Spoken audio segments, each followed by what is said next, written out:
Hello everyone, कैसे हैं आप लोग। आई होप आप लोग अच्छे होंगे।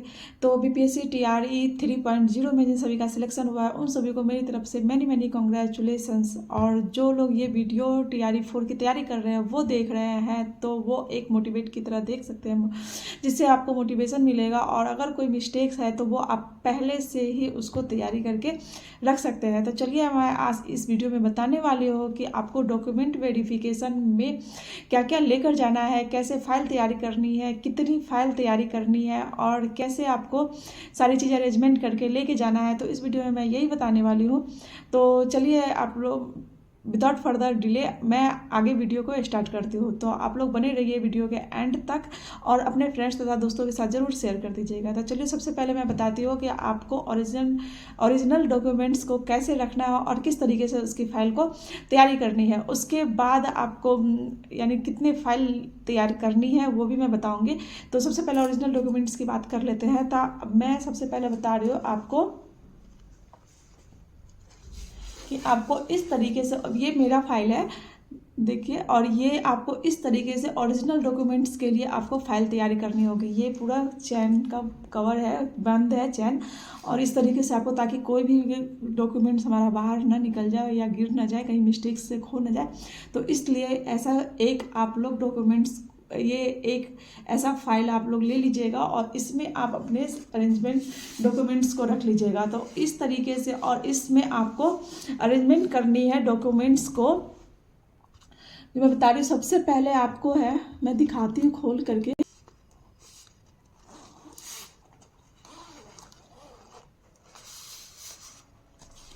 तो इस तरीके से ये है डॉक्यूमेंट्स की फाइल। तो इसमें सबसे पहले आपको रखना है 10th का मार्कशीट आगे, उसके बाद आपको 10th की सर्टिफिकेट इस तरीके से रखना है। उसके बाद आपको 12th की मार्कशीट और 12th का सर्टिफिकेट।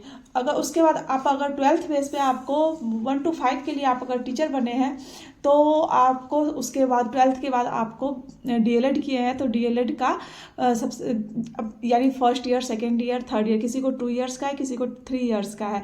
तो मेरे पास, मैंने डीएलएड किया है तो मेरे पास 3 सर्टिफिकेट है, first year, second year and उसके बाद लास्ट में जो सर्टिफिकेट मिलता है। तो ऐसा है। तो उसके बाद आपको इस तरीके से अरेंजमेंट करना है, पहले फर्स्ट ईयर, फिर सेकेंड ईयर और फिर लास्ट ईयर का फाइनल सर्टिफिकेट जो है वो रखना है। अगर आपको 6 to 8 या 9, 10th बीएड के बेस पे आपका सिलेक्शन हुआ है तो आप 12th के बाद अपना जो डॉक्यूमेंट है, सबसे पहले 12th के बाद आप अपना ग्रेजुएशन का सर्टिफिकेट लगाए, मार्कशीट लगाए, सर्टिफिकेट लगाए। उसके बाद आप बीएड का मार्कशीट और सर्टिफिकेट लगाए।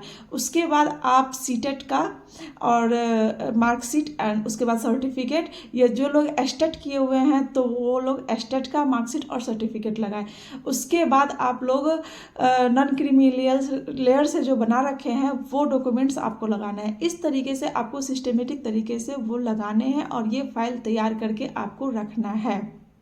उसके बाद इसमें आप लोग अपना एडमिट कार्ड भी रख सकते हैं, स्टिकर लगा हुआ। अगर नहीं भी है तो कोई बात नहीं, अगर लेकिन स्टिकर लगा हुआ है तो बहुत ही अच्छी बात है। तो ये आपको इस तरीके से अरेंजमेंट करना है। और अपनी आप जो आपने एडमिट कार्ड में अपना फ़ोटो लगाया है, कम से कम आप लोग अपने फ़ोटो का 10 कॉपी करवा के रख ले, क्योंकि इतना तो नहीं लगता है, ज़्यादा से ज़्यादा आपको 3 से 4 लगेगा, मगर आपके पास एक्स्ट्रा होने चाहिए, क्योंकि वहाँ अगर ज़रूरत पड़ गया तो फिर आप को प्रॉब्लम हो जाएगी। इसलिए आपके पास एक्स्ट्रा होने चाहिए। इसलिए आप 10 से 15 करवा के फ़ोटो आप अपना रख लें। उसके बाद अब आता है कि आपको इस तरीके से 3 फाइल आप तैयार कर लें, कवर वाले।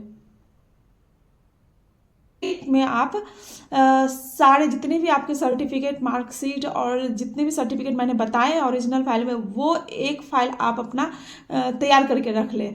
और इधर 2 से 3 फाइल, 4 फाइल, एक फाइल में आप इधर सारा रख लें और 3 फाइल इधर आपको जो आपने बीपीएससी के साइट पे अपलोड किया है, मेनली वहाँ पे वही चेक करते हैं। जो आपने बीपीएससी के साइट पे अपलोड किया है मेनली वो वही चेक करेंगे। उसके बाद एडमिट कार्ड चेक करेंगे, इतना ही चेक करते हैं वो वहाँ पे।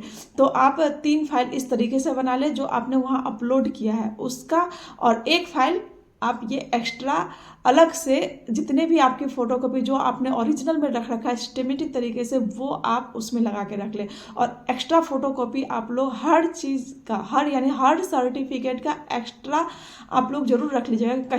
कहीं भी ज़रूरत हो तो आप उसको निकाल के दे सकते हैं। तो ज़रूर आप अपने पास 2 से 3 कॉपी एक्स्ट्रा रखिएगा कि आपको कहीं जाने की ज़रूरत नहीं हो, वहाँ आपको भागा दौड़ी इधर से उधर ना हो और आपका एक बार में डॉक्यूमेंट वेरिफिकेशन हो जाए। इसके बाद बात आती है कि आपको कोई एक आइडेंटिटी कार्ड लेके जाना है। जैसे आप आधार कार्ड लेके जा रहे हैं तो आधार कार्ड तो लेके आपको जाना ही है, मस्ट है, क्योंकि आपका जो आधार कार्ड है उस पर आपको वेरिफिकेशन करेंगे और वो आपको मोबाइल से रजिस्टर्ड होना चाहिए। वही मोबाइल, जिस मोबाइल से यानी आपका रजिस्टर्ड है आधार कार्ड, वही मोबाइल आप लोग लेके जाइएगा, क्योंकि उसी पे OTP आएगा और उसी से आपका वेरिफिकेशन को कंप्लीट किया जाएगा। अगर आपको वो मोबाइल आप नहीं लेके जा रहे हैं तो आपका डॉक्यूमेंट वेरिफिकेशन रोक दिया जाएगा। इसीलिए आधार कार्ड से जो मोबाइल आपको लिंक है वो आपको लेकर जाना है और वो आप पहले घर पे चेक कर लें कि आपका कौन सा नंबर है आधार कार्ड में डाला हुआ, तो वही नंबर वाला मोबाइल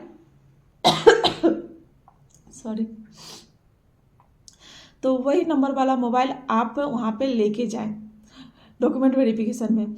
उसके बाद रह गया आपको, अब रह गया कि अगर सर्टिफिकेट में कोई स्पेलिंग मिस्टेक्स है, जैसे खुद के नाम में या फादर्स के नेम में या मदर्स के नाम में, तो अगर किसी में भी आपका स्पेलिंग मिस्टेक है तो उसके लिए आप एक एफिडेविट ज़रूर बनवा लें। ये मस्ट है एफिडेविट, क्योंकि वहाँ पे अगर कोई मिस्टेक है, अगर वो नोटिस करते हैं तो वो आपसे एफिडेविट मांगेंगे। तो इसीलिए आप एफिडेविट पहले से ही बनवा लें और बन जाते हैं आसानी से। मैंने भी बनवाया था क्योंकि मेरे भी पापा के नाम में मिस्टेक्स थी, क्योंकि जो 10th क्लास में मेरे पापा का नाम है उसमें है विनोद चौधरी और बाकी जो 12th के बाद जितनी भी सर्टिफिकेट है उसमें है विनोद कुमार चौधरी। तो मुझे यही मिस्टेक थी कि विनोद चौधरी और विनोद कुमार चौधरी में कि कुमार हटा हुआ है 10th के सर्टिफिकेट में। और तो इसके लिए मैंने एक एफिडेविट बनवाया था जो आसानी से बन जाती है और ये उसमें ये लिखा होता है कि दोनों जो 10th के सर्टिफिकेट में नाम है और जो 12th में या उसके बाद के सर्टिफिकेट में नाम है वो दोनों एक ही व्यक्ति है। तो इस तरीके से आपको एक एफिडेविट बनवाना है और वो आपको लेके जाना है। तो वो आप वहाँ पे आप अगर जैसे मैं गई थी तो मुझे उन लोगों ने नहीं मांगा था, फिर भी मैंने उनको बोल के कि ये एफिडेविट है, मेरे पापा के नाम में मिस्टेक्स है तो आप ये रख लिए, तो फिर वो लोग ले लिए थे। इस तरीके से अगर वो नहीं भी मांगते हैं तो आप अपना दे दीजिए ताकि आपको बाद में कोई दिक्कत ना हो, परेशानी ना हो, या नाम के कारण आपकी डॉक्यूमेंट वेरिफिकेशन तो हो जाए मगर नाम के कारण कहीं बाद में कोई प्रॉब्लम क्रिएट हो जाए। इसके कारण अगर वो नहीं भी मांगते, अगर नोटिस नहीं कर रहे, तो आप अगर बनवा रखे हैं, और बनवाना तो ज़रूरी है, बनवा रखे हैं तो आप उसको उसमें अटैच करके दे दें।